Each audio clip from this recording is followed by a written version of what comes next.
Today I'm going to show how to make a really nice plaid kind of table runner in this case. You could actually expand this out. I am basing this off of a free pattern by Tiny Orchard Quilts, and she calls it the FAT QUARTER PLAID. These are not fat quarters because these have to be smaller in order to be this. So all of my measurements are going to be a modification. But if you do want to make her quilt can make a great throw size out of 12 fat quarters. Definitely check that out if you like this and you want to go ahead and make it bigger. But if you do want to make it in the form of this table runner, which I think would look very nice and elegant on any table, then keep watching and I will show you how. So this right here, I have it in grays, and I'm going to make this version in more of like autumn colors. And so I have some autumn colors right here. And so I have this kind of mustard color here. Here's something that's kind of a multicolored batik that has a lot of really great autumn colors in it as well. And then I have this one that's got kind of nice rust colors and orange.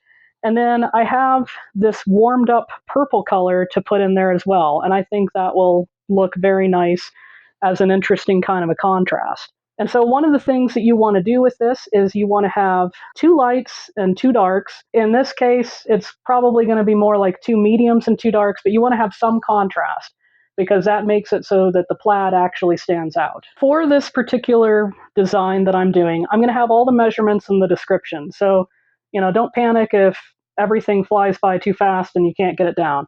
So definitely check the description if you want to make it the way that I'm doing it. For this, I need rectangles that are 18 by 12. So you could use fat quarters with this, and then you'll have some leftovers of these fat quarters, and you can just put that into your scraps and incorporate into other projects as you see fit. All right, so now we have these 4 cut, and so I have the 2 darks and the 2 lights, and I want to alternate these. So I'm going to do light, dark, light, dark. So what I am going to do is I'm going to go ahead and do it like that, and then I need to slip this light one in right here. And then we want to get all of these nice and even. All right, so now I can get down to making my cuts here. So what I want to do is I'm going to go ahead and cut on this long edge first. And so for that, I need 4.5 inches on this side, 4.5 inches on this side. That will be to the 23.5, if I'm looking on there, because I've got it 10 to 28. Let me just make sure that I am, in fact, at 4.5, and I am. And even if you mess this up, the nice thing about this is we're only using these 4 pieces. So if you mess it up, really not that big of a deal, because you're just going to replace the pieces the same way. So if you ended up cutting it at 4, then it'll just be that way. And then I'm going to go ahead and cut the other side of this because I want to have my stripes be 2.5 inches wide on my cuts. Okay, now that I have that, now I can queue up to the 4.5. So this time I'm going to go ahead and put that on this other side, this left side of the ruler. And then I'll go ahead and cut the inner part here.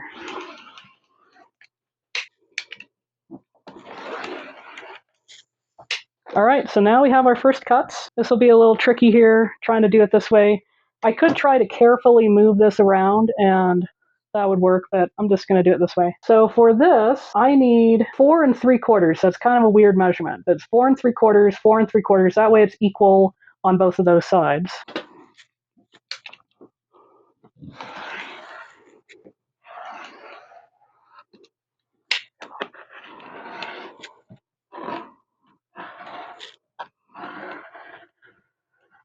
So now for the fun part. We have all of these pieces cut like this, and we can just blow them out just a little bit that way. So what you want to do is on these longer stripe pieces, we are going to take the top layer and we are going to put that to the back, just like that.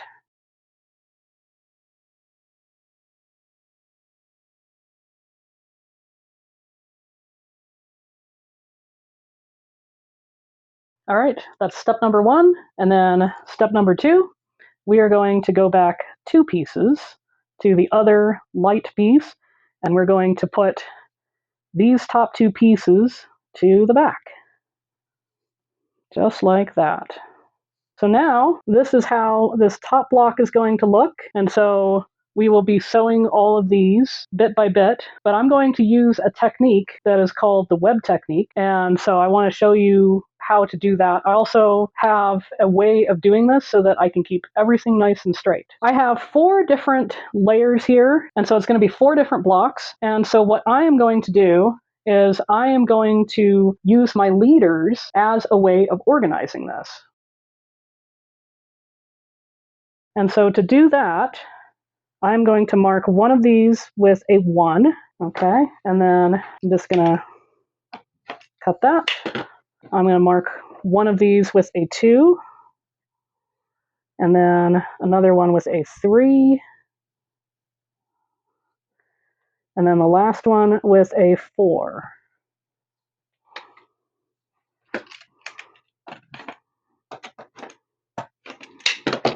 Okay?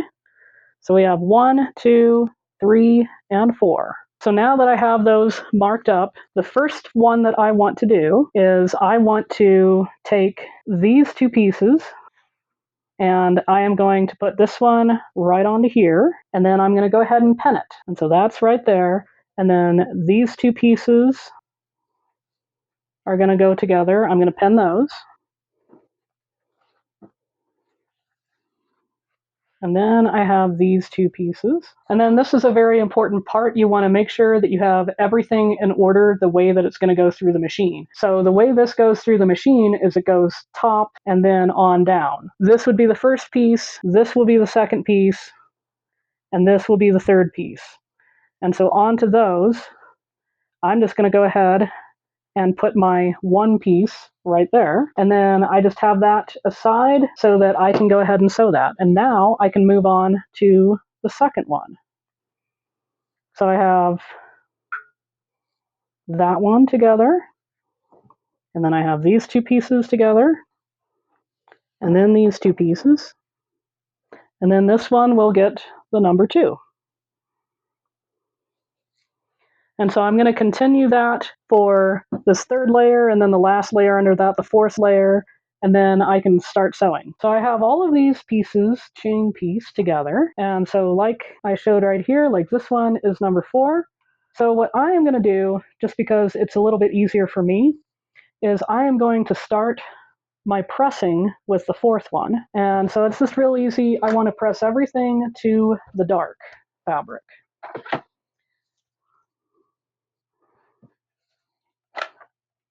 So we have that, and then this one.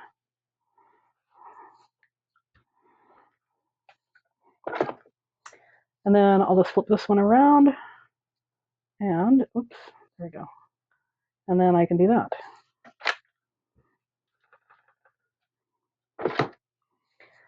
And then I'm just leaving this little thing on until I get to the sewing machine and I get ready to do the next piece in the chain piecing. So I can just set that aside face up, and then I can go to the next one. So the next one is the 3 here, and then I will get this one pressed, and then I will lay it face up on the 4, and then just keep doing that until I get all of these pressed. All right, so here is that first piece there, number 1. So for the web technique, what you want to do is you want to just keep building onto each of these rows, and you just want to make sure that you don't ever clip between, because that's going to make it so that everything stays together, and it actually is going to really pay off for when you do the final assembly of each of these blocks. So just like with before, we just take that top layer of the next one and we put it right on there, and then I can just pin it, and then here we go. This is the first one right here, and I have still my little leader that feeds into the sewing machine first, and that one is what marked with the 1. So I'm going to go ahead and continue to pin the rest of these and make it so that these are ready to feed into the machine and chain piece, and then I'll be back.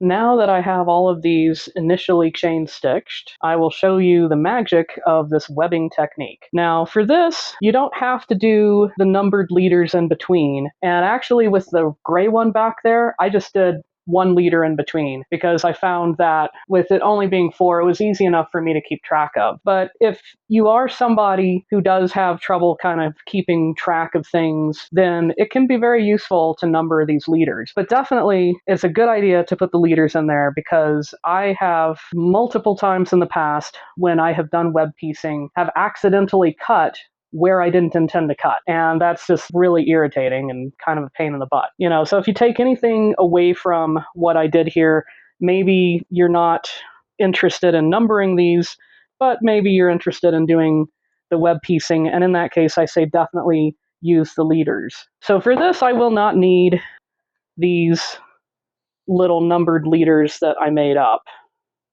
And so I can just go ahead and trim all of those off. And so now I have that off of all 4 blocks. So now it's just pretty simple. What you do is you just take first one of these, and then because we did pressing to the dark every single time, then this means that everything is ready to nest. It doesn't really matter if this block has 2 lights and 2 darks, or 2 darks and 2 lights, it'll always be ready to nest. Also, when I go to join these finished blocks with the other blocks, I'm going to alternate those. So it's a mostly light block next to a mostly dark block, and that is also going to make it so that all of those seams nest. And so it's just easy to nest these seams here, and then I can just do that with these, and everything will stay together. Everything will nest together pretty nicely, and as long as you do it that way, everything will turn out. And there we go. This is the first one that is ready to be stitched along that long seam there.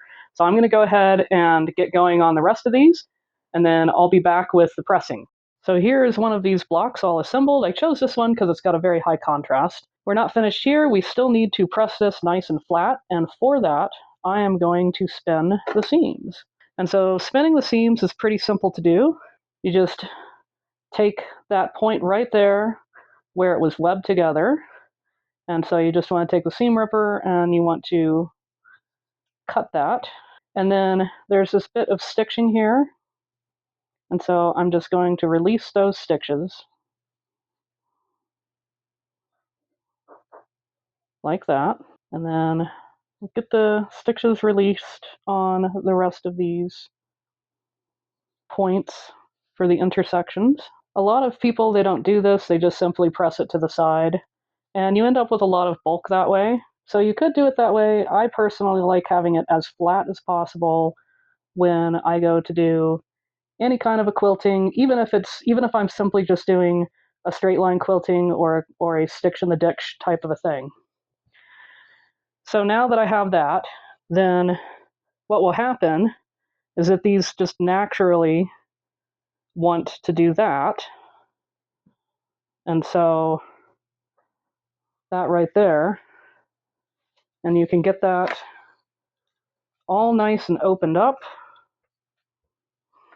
right in those intersections, and you're pressing aside. If you're doing some of these layers as kind of a see-through white or off-white, really light colored type of a thing, then you definitely want to make sure that you don't have the dark or the medium against that offset on your seam, because some of these will end up being pressed to the light just to do this. And I just do a very gentle kind of a tug. You know, I'm not trying to do a really big tug because that might distort the piece.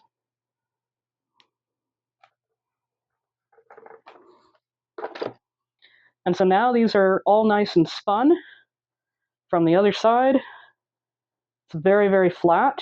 You can just press from the other side. I like to use a pressing spray, but you don't have to. You could just use steam. And then this will be ready to pair with the other blocks. And here is how it looks. I think this turned out really, really nice. This looks absolutely lovely. And I want to put out a huge thank you to Megan at Tiny Orchard Quilts for coming up with this pattern. So this particular format, this is actually my measurements, but I'm using her general idea, her general concept for the pattern, which is basically a stack, whack, and rearrange kind of a pattern. I will go ahead and put her pattern link, which is a free pattern, by the way, and also the link to her video in my description, so be sure to check that out. And if you do go watch her video, let her know that I sent you on over, okay? But I just love how this flows, the fabrics, it just flows like from this fabric, then becomes the stripes, and then the larger squares of that become the stripes in the next one, the larger squares in that one become the stripes in the last one. It just has a very nice flow to it. So I hope you try it out. It's a really fun one to make. I'm so tempted to make more of these, but I need to get on to other quilt projects. So thank you for tuning in, and I'll see you next week.